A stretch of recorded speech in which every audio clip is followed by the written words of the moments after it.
Once connected, you'll see the Select Devices and Resources window. Click on Show Options.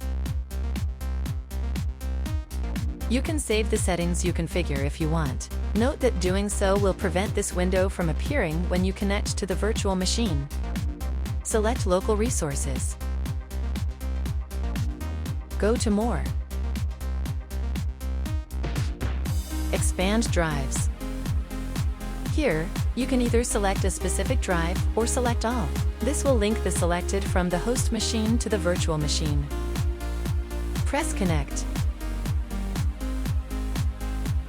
You can now find the selected drive on the virtual machine in this PC. Thanks for watching. If you found this helpful, hit like, subscribe, and comment below. Your support means a lot. See you in the next video.